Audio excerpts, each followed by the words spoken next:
Bonsoir les amis. Nous allons y aller assez simple.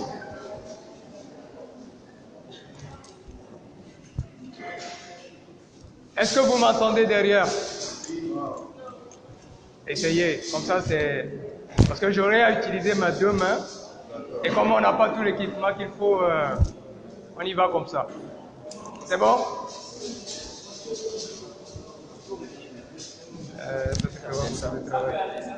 Ça peut aller.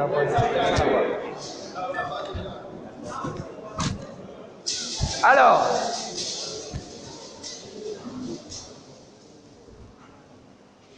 quand je fais rrr, rrr, rrr, nous allons aller aux origines des choses. Comment c'est arrivé que le chimpanzé se frappe sa poitrine? Vous avez entendu une fois dire Okitinakiti? Voilà. On peut résumer l'action du chimpanzé à Okitinakiti. Manole.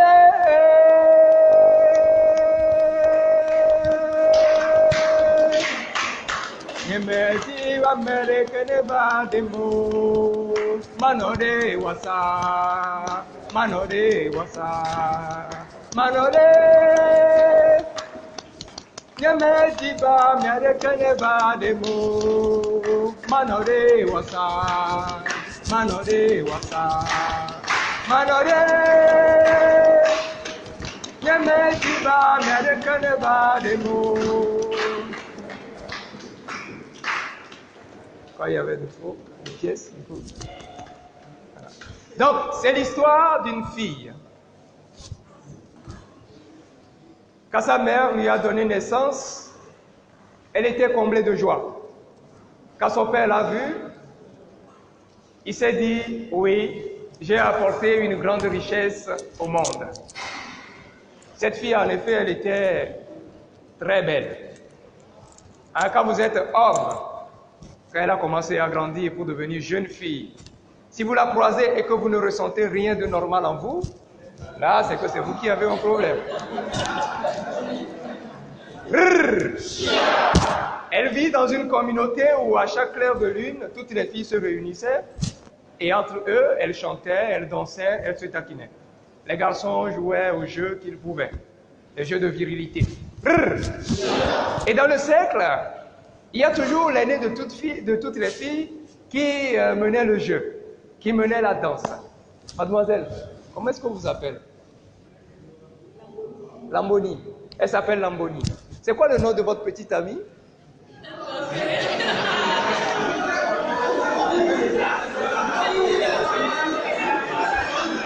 Voilà. Donc, Lamboni, le nom de sa petite amie, c'est André. D'accord? Et quand les filles se retrouvent, l'aîné de toutes les filles entonne la chanson. Dedio patami yom yasroiko, ayo ayo. Dedio patami yom yasroiko. Dedio patami yom yasroiko. Dedio patami yom yasroiko. Lamboni oyato wade. Oyato wabanye André. Vous s'appelez comment? Maoussé. Comment s'appelle votre petit ami? Philippe. Maouse oyato wade. Ayo aye. Maouse oyato wade. Oyato wabanye Philippe lo. Ayo aye. Et ça a été comme ça. Mais la fille dont nous sommes en train de parler, elle n'a jamais aimé qu'on lui attribue le nom de quelque petit ami que ce soit. Dès qu'on lui demande, on va lui donner le nom de Sika, d'accord? Dès qu'on demande à Sika, Sika oya towade, ayo aye. Sika répond, Manole. Nemetiba miarekeneba lomo.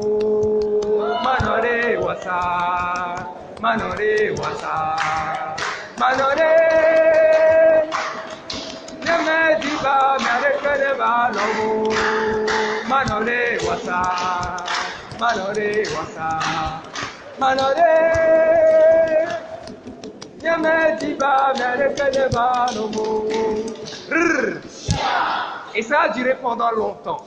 Mais Sika, elle est très belle, je vous assure. Comment est-ce qu'une si belle femme peut refuser de partager cette beauté avec un homme pour que cela puisse profiter à toute la descendance de sa lignée? Les hommes ne comprenaient pas, les femmes qui étaient jalouses de sa beauté ne comprenaient pas. Des rois sont venus d'ailleurs, des princes sont venus d'ailleurs. Tous voulaient épouser Sika, mais à chaque fois, la réponse de Sika a toujours été Manore wasa, manore wasa, manore. Nyeme diba merekene ba nomo. Trop c'est trop. Les filles ont l'habitude d'aller chercher du bois mort dans la forêt. Et ce jour, toutes les filles sont allées dans la forêt avec l'aînée. Elles ont fait des fagots de bois très conséquents. Et au moment de partir, généralement, d'habitude, c'est l'aînée qui charge toutes ses sœurs avant de se charger elle-même. Tout le monde s'apprêtait à partir, et voilà qu'elle sort encore la chanson. Les vieux patamiyom yasroniko, ayo aye. Les vieux patamiyom yasroniko, ayo aye. La boni oyato ware, ayo aye. La boni a donné le nom de son petit ami. Elle a aidé à charger son fagot de bois sur la tête. Elle est partie. Ah!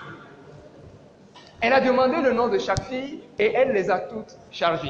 Il ne restait plus que elle et Sika. Sika oya taware. Sika ne répond pas. Faut me charger, je vais partir là. C'est quoi même? Moi je vais. Sika oya taware. Je n'aime pas ça. Sika oya taware. Manore. Yeme diba merekene balomo. Manore wasa, manore wasa, manore. Yeme diba merekene balomo.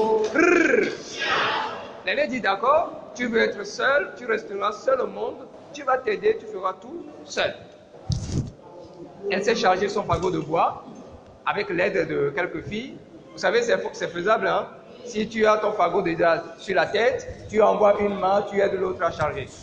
Et toutes les sont parties, elles ont abandonné Sika dans les bois. Elle dit, ben allez-y, je m'en fous, je vais rentrer toute seule. Vous pensez que quoi? Elle était certaine qu'elle trouvera un moyen de se charger. Elle attrape, elle redresse le fagot de bois, mais c'était trop lourd. Elle ne veut pas non plus diminuer la quantité de bois qu'elle a ramassé, de peur que si elle rentrait au village, tout le monde se mette à se moquer d'elle. Elle a réfléchi, il faisait noir déjà, parce que c'est le soir, il faisait nuit. Elle tournait sur elle-même et elle voit au loin un filet de fumée qui montait. Elle s'est dit, ah, tiens, il y a quelqu'un qui fait du feu. Elle a suivi la fumée, elle est allée. Effectivement, il y avait un grand feu. Et près de ce feu, il y avait un être. Elle était très mignonne à le voir.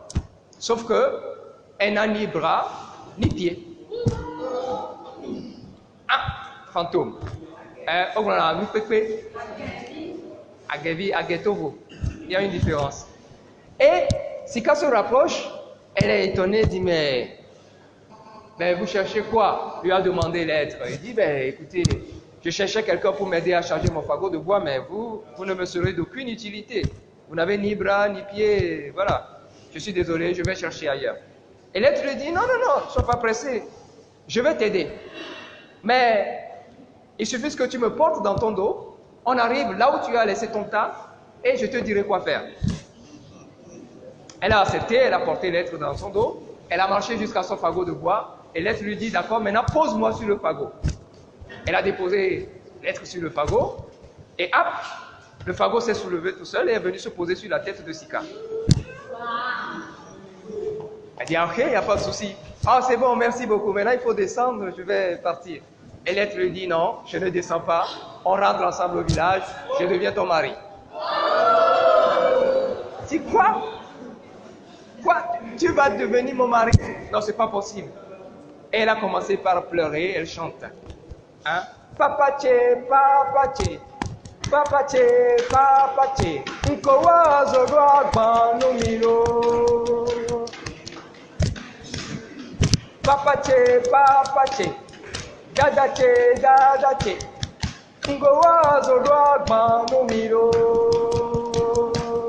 Et l'être qui répond, Moule sobo ba wim kololo, moule sobo ba wim kololo, lendroa, ngoa zodome. Ah! Sur le chemin, elle a croisé le lion. Elle dit, lion, s'il te plaît, aide-moi à me débarrasser de lui. Il ne veut pas descendre, mais il pèse. L'être lui dit, je ne descends pas. Le lion entend la voix et dit, ah ben, ton affaire, ça ne me concerne pas. J'ai des choses à faire. Je suis le roi, majesté lion. Non, compte pas sur moi. Elle a avancé ainsi, elle a croisé des animaux de la brousse, des forêts, mais à chaque fois, tous disaient non, je ne peux pas t'aider. Elle est arrivée dans le village en pleurs et en chantant Papa tié, papa tié. Mais dès qu'on entend la voix de l'être dans le fagot, chacun courait. Elle veut jeter le fagot de bois, le fagot ne se détachait pas non plus de sa tête. Elle a continué à marcher, et là à l'époque, le chimpanzé, c'était un forgeron. Hein?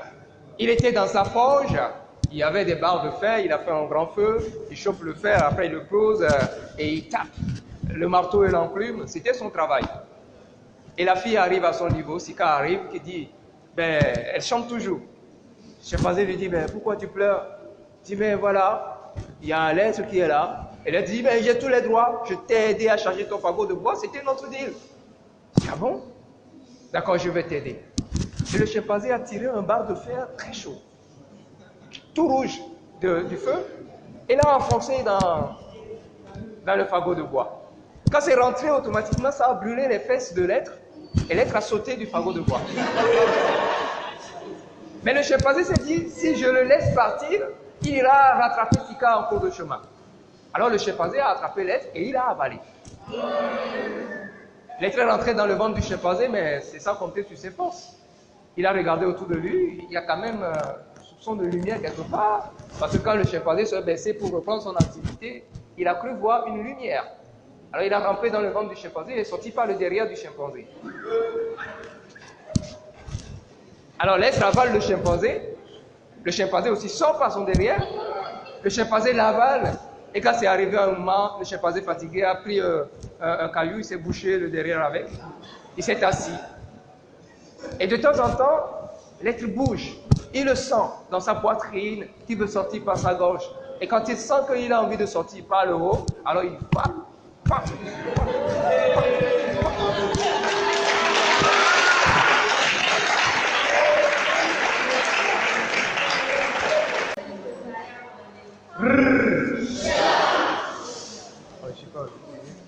Bon.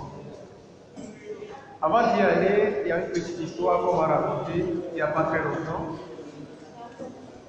J'arrive dans une pièce rectangulaire. Et dans chacun des angles de cette pièce, il y a un lièvre. Donc j'arrive dans une pièce rectangulaire. Dans chaque angle de cette pièce, il y a un lièvre.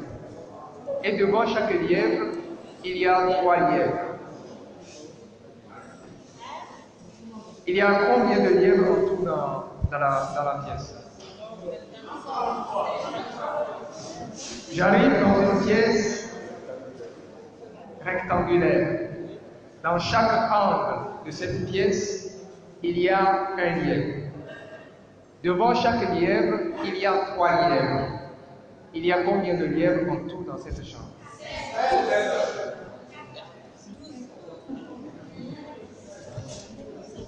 Oui, ça fait un tour 16 lièvres. Ça fait 12. Moi, je vois 4 lièvres. Ça fait en tout 4.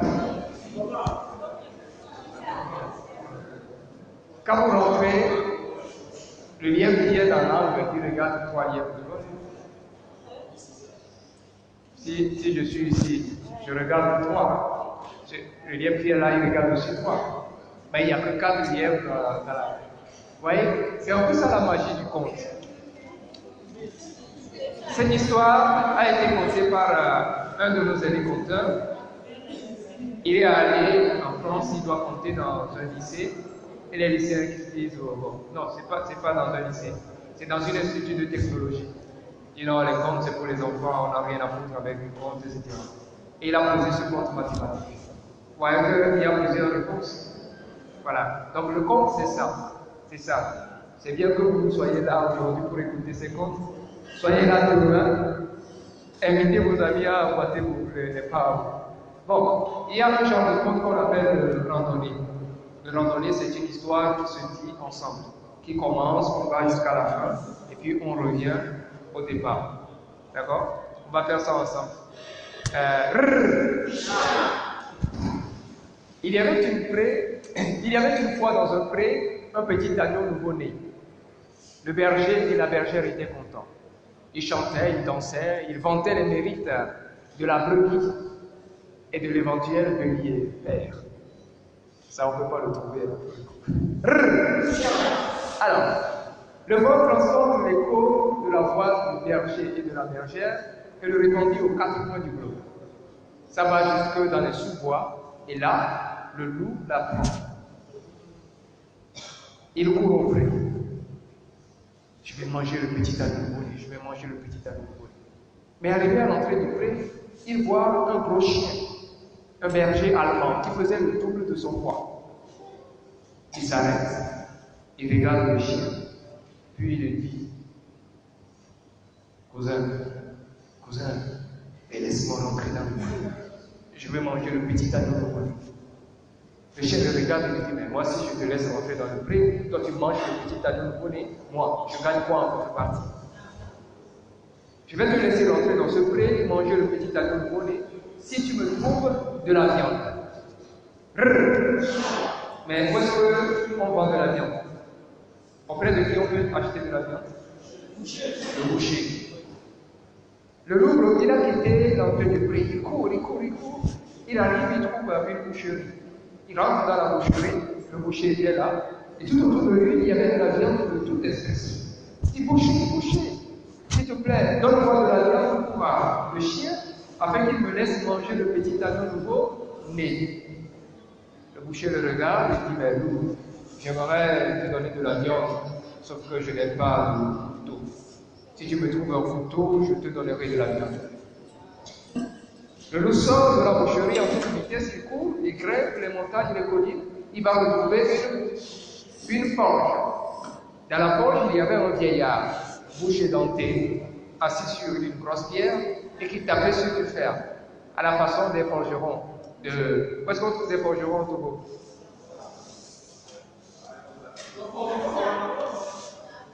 Voilà, on va prendre les charrets, c'est ça? Et puis il y a le hongo. Voilà. Donc exactement à la manière de ces forgerons. Il tapait sur le fer. Et le loup l'interrompt. Forgeron, toi qui domptes le feu et le fer, s'il te plaît, forge-moi un couteau double tranchant pour le boucher, pour qu'il me donne de la viande pour le chien, afin qu'il me laisse manger le petit agneau nouveau-né. Si vous ne répondez pas, on va recommencer depuis le départ. Donc, le loup voit le forgeron et lui dit, forgeron, toi qui domptes le feu et le fer, s'il te plaît, forge-moi un couteau double tranchant pour qu'il me donne de la pour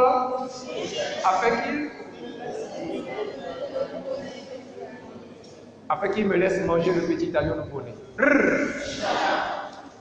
Le forgeron, il a regardé le loup et lui a dit, loup, j'aimerais bien, mais avant, il faut que tu me trouves des bonbons pour mes petits-enfants. Où est-ce que le loup peut trouver des bonbons? À la boutique, chez le boutiquier. Effectivement, le loup, où il va retrouver une boutique? Et sur la boutique, c'est écrit alimentation générale. Il rentre. Le boutiquier est là, il comptait son argent. Dis, ah, boutiquier, s'il te plaît, donne-moi des bonbons pour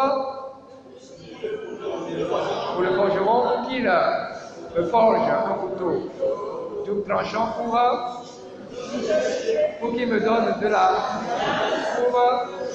afin qu'il me laisse manger le petit agneau nouveau-né. Ah, le boutiquier lui dit, loup, c'est vrai, c'est écrit alimentation générale. Sauf que ça n'alimente que ceux qui ont de l'argent. Si tu as l'argent, tu viens. Si tu n'as pas l'argent, dégage, tu sors. Et l'argent, à l'époque, il y avait qu'auprès de l'homme qu'on pouvait trouver ça. Et l'homme, il était riche, très riche. Quand il passe devant, la fragrance de son parfum, ça vous reste collé à la peau pendant 1 mois. Et sa maison, tout ce qui l'entourait, c'était beau. Et le loup va le voir. Oh, homme riche, toi si riche, dont la richesse fait la fierté de toute notre contrée. Je me couvre de poussière à tes pieds. Je n'ose pas regarder ta face. S'il te plaît, donne-moi de l'argent pour le boutiquier, pour qu'il me donne des bonbons pour le forgeron, pour qu'il me forge un couteau tout tranchant pour le boucher, pour qu'il me donne de la viande pour le chien, afin qu'il me laisse manger le petit agneau nouveau. L'homme riche, il a regardé le loup et dit, toi, c'est celui comme ça, tu peux travailler. Écoute, si tu gardes cette maison, je te donnerai de l'argent. Et le loup a gardé la maison de l'homme riche pendant 3 mois. Mais à la fin, l'homme n'était pas satisfait. Il a payé un coup de bâton. Parce qu'il a mal gardé la maison. Il y a des voleurs qui sont rentrés.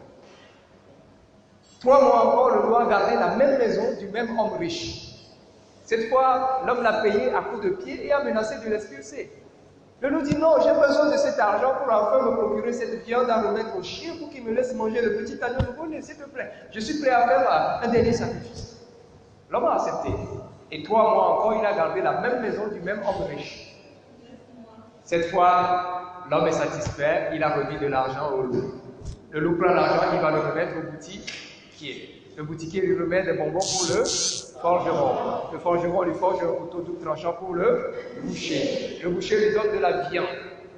Le loup prend la viande dans sa gueule. Il court, il tombe, il se relève, il glisse, il se relève, il freine. Et finalement, il arrive près à l'entrée du pré. Mais là, le chien, il est toujours là. Le loup pose la viande devant le chien et lui dit, voilà, c'est ta viande. Je veux manger le petit agneau nouveau-né. Le chien dit, il n'y a pas de souci. Le chien a mangé la viande. Il s'est crevé les dents avec un os qu'il a trouvé. Et il a dit, d'accord. La promesse est une dette, n'est-ce pas? Mais le rentre dans le coin. Attention, ne regarde ni à gauche ni à droite pour ne pas éveiller les soupçons. Fonce. Au fin fond, tu vas trouver le petit agneau nouveau-né couché dans son berceau. Et d'après les indiscrétions ces derniers temps, il ronfle comme un vieux coupé électrogène. Allez, bon appétit. Et le loup rentre dans le pré. Il avance. Il n'a ni regardé à gauche ni à droite pour ne pas éveiller les soupçons. Il fonce. Au fin fond du pré, qu'est-ce qu'il voit? Le petit agneau nouveau-né. À la place, il tombe sur un gros bélier avec de longues cornes, pointues, effilées et recourbées. Il regarde le bélier le regarde. Il avance, le bélier recule. Il recule, le bélier avance. Il recule, le bélier avance. Alors il a compris. Il a voulu fuir, mais quand il s'est retourné, le bélier n'étant pas dur, il court après, et de sa corne lui assène un grand coup aux fesses, pam, le projetant en l'air. Que jusqu'à l'heure où nous sommes, le loup n'est pas encore retombé.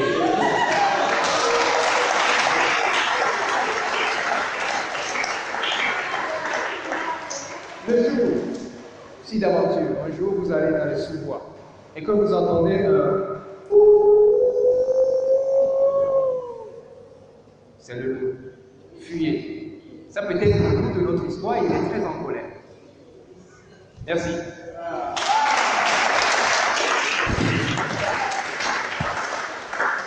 Et quand je finis de raconter cette histoire, la leçon que moi j'aimerais bien partager, le conte n'est pas là pour donner des leçons en fait.